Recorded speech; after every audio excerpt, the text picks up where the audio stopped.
We now turn to the economy. President Tinubu's government removed the petrol subsidy in 2023, a move praised internationally but felt painfully at home. The administration insists 15.8 trillion naira saved as stabilized public finances, but many Nigerians still measure reforms by raising transport fares and food prices. Atiku Abubakar has countered with a production-based subsidy, making a crude oil available to local refineries at preferential rates, subject to strict auditing and budgetary limits. His team argues that this would go a long way in helping the nation grow. Well, joining, of course, this conversation right now is Ogra, as the Senior Special Assistant to the President on Digital Media. It's great to have you, Oga. Thank you for your time. Let's get straight to it. On the macro scale, for some, they feel that the current administration might have done pretty well. But on the micro scale, and I'm talking about unit basis, Nigerians are still feeling the pinch and the pain of these reforms. Why do you think that is? Reforms in themselves are hurtful, especially when you're not coming from an ideal situation. Yes, we might have had cheap fuel, but that cheap fuel came at a cost.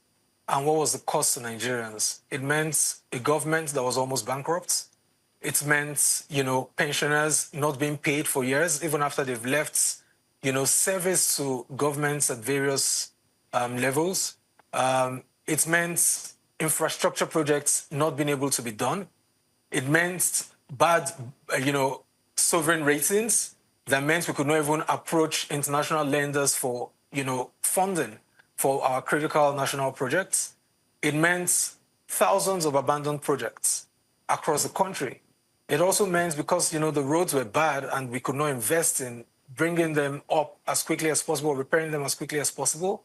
It meant food from farms to markets took longer to get to the markets. It also meant that because of bad roads, bad farm access roads, a lot of wastages occurred in our agricultural value chain. So when you look at it from that point of view, you begin to understand the enormous challenges that were faced.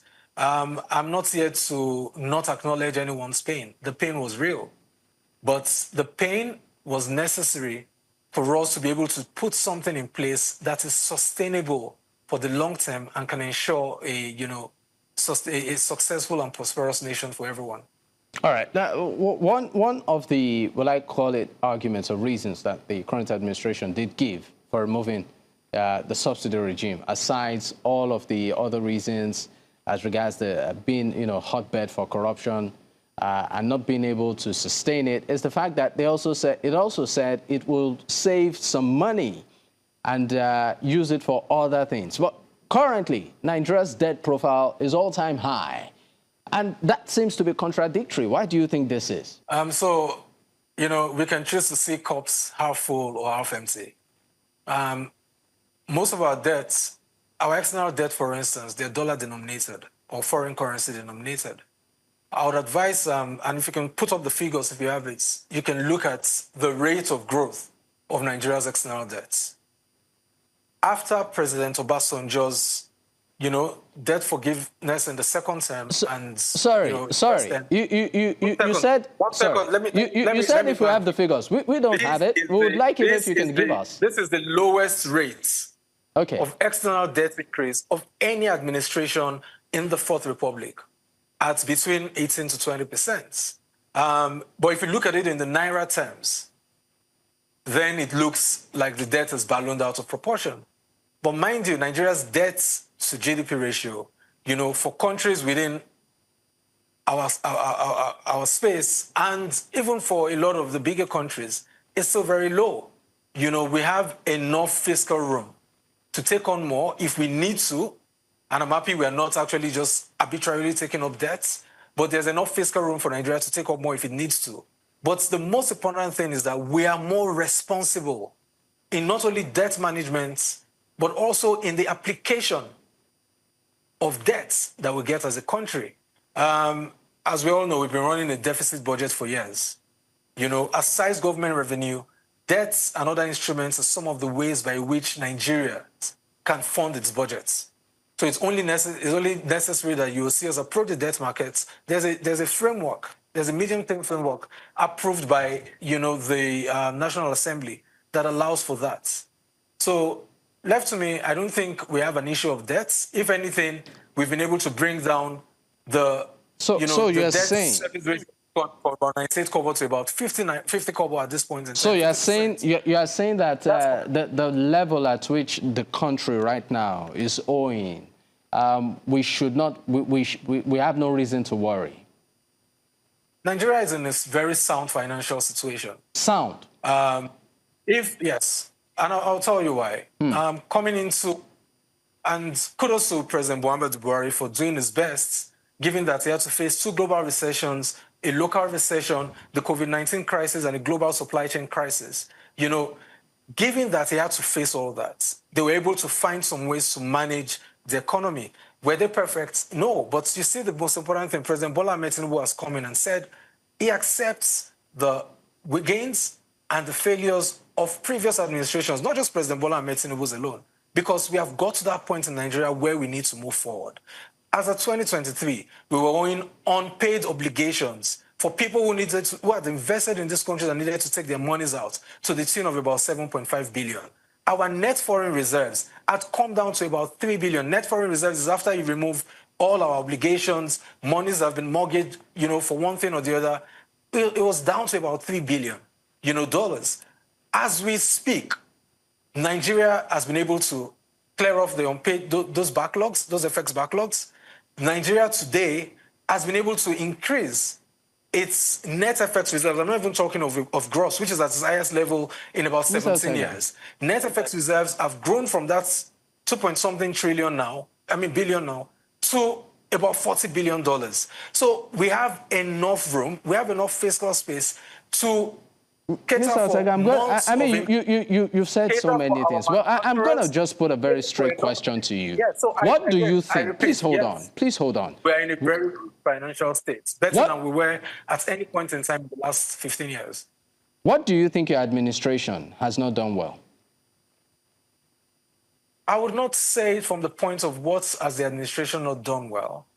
But one thing we have done very well, and that's where I'll start from. No, I asked what you haven't done well. You've said what you've done well with the economy. We've had you.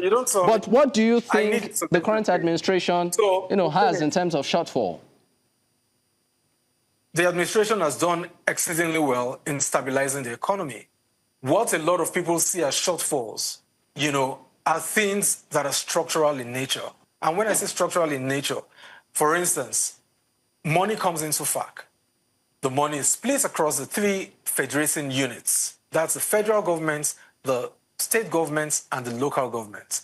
There is a knowledge deficit somewhere amongst the general populace of Nigerians, including amongst part of the political class, going by what I'm saying, as to how the federating units in the federation work.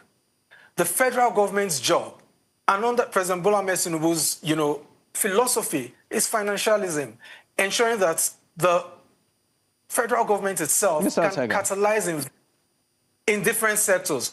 We are yet to see, a lot of the gains of the reforms that we have done distilled down to 1 second, please. We're yet to see a lot of the that have been done distilled down to the people at the grassroots. But that is not something for the federal government alone. In fact, a lot of things that the people at the grassroots need to see are the exclusive reserve, as per the Constitution of the Federal Republic, of the state governments and the local governments. And with this increased, FAC allocations they're getting, with increased internal revenues that they're generating as a result of the improved economy within the country, we expect that they should start focusing more on things that can actually impact, the grassroots, rather than focusing on, white elephants or very gigantic projects.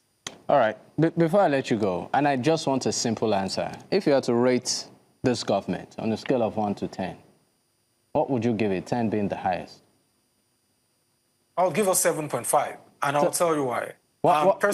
Sorry, why not 10? 7.5, because there's still room for growth, because we've seen the light at the end of it.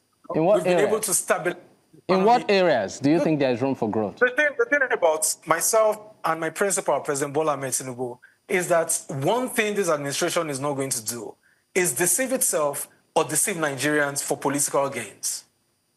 So when you say why not 10, that would be us lying to ourselves. Are we at the end of the road yet? No, absolutely not. Can we see a clear pathway to prosperity for Nigeria? Yes, we can. Have we put in place the things to fix the foundations of a very rotten economy, where people were taking money, rent-seeking was the order of the day in our economy? Yes, we have done that. Are we being more, efficient with the way government resources are being used? All right. Yes, we are. Are we fixing old, projects that have been abandoned, some as many as 40 years? 80% of our projects are those kind of projects. All right. Yes, we are. So when I say 7.5 over 10, it is that we acknowledge that we have done well, but we still see room for growth. All right. And at this point in time, with our medium-term framework, I believe that Nigerians, under President Bola Tinubu, are in for a great time. All right, thank you so much. Ogra is the Senior Special Assistant to the President on Digital Media. It's been great having you this evening. Thank you for your time. Thank you very much.